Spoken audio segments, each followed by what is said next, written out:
उत्तर प्रदेश धीरे धीरे चुनावी रंग में रंगना शुरू हो गया है। मंगलवार को मेरठ के सिवाल खास विधानसभा क्षेत्र के अंतर्गत दबथुआ में होने वाली सपा के राष्ट्रीय अध्यक्ष अखिलेश यादव और रालोद के राष्ट्रीय अध्यक्ष जयंत चौधरी की संयुक्त रैली की तैयारी तेज हो गई है।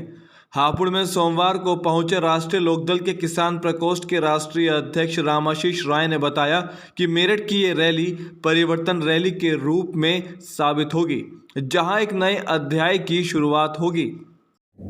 देखिए, कल यहाँ संयुक्त रैली हो रही है माननीय अखिलेश यादव जी और माननीय जयंत चौधरी जी की। ये रैली पहली बार विधानसभा 2022 की चुनाव को ध्यान में रखते हुए संयुक्त रैली करने जा रहे हैं मेरठ की धरती से।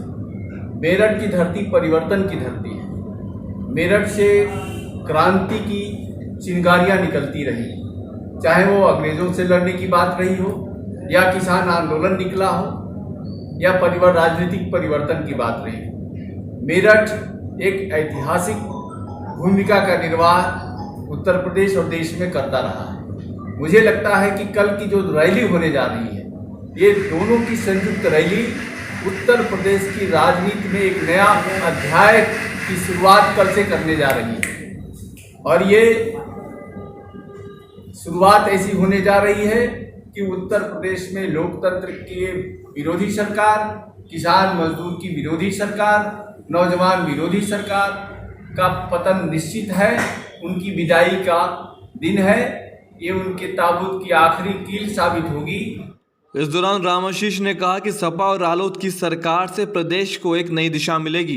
पूरे प्रदेश में इस गठबंधन को लेकर के लोगों में उत्साह है, नौजवानों में उत्साह है, और किसानों की उम्मीद का किरण है ये गठबंधन, कि इससे इस गठबंधन से प्रदेश के लोगों को एक नई व्यवस्था मिलेगी।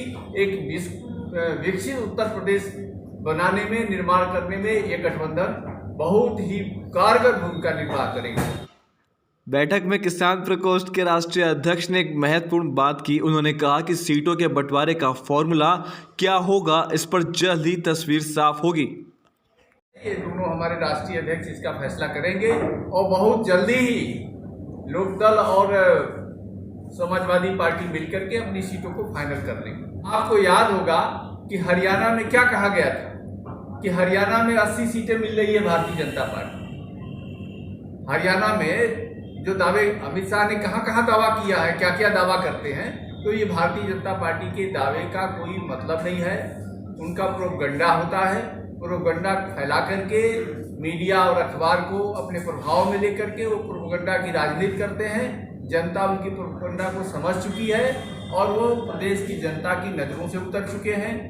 ये एक तरफ जब कोरोना का काल था तो संविदा पर कर्मचारी भर्ती कर लिए और उन पर फूल बरसाने का नौटंकी किए, और कल जब संविदा कर्मचारी अपने लिए रोजगार की मांग कर रहे थे, उनके लिए परमानेंट अपने जॉब की मांग कर रहे, तो दौड़ा दौड़ा करके लाठियां बरसा रहे थे। क्या है इनकी करनी और कथनी। इसलिए ये जो नौजवान हैं वो संविदा पर काम कर रहे हैं विभिन्न विभागों में, वो भी मांग कर रहे हैं कि हमको अस्थायी करने का कार्य करे सरकार।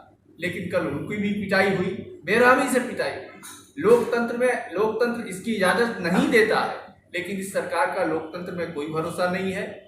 ये चुनी हुई सरकार समझती है कि हम उद्योगपतियों के हित हमारे लिए सर्वोपरि है। किसान का हित गौण है, बेरोजगार का हित गौण है, उसकी कोई भलाई नहीं करना चाहती है। बस ये पूंजीपतियों के पैसे से पूंजीपतियों के हितों का संरक्षण करने वाली सरकार है। आपको बता दें कि हापुड़ से रालोद और सपा के सैकड़ों कार्यकर्ता रैली में शामिल होंगे।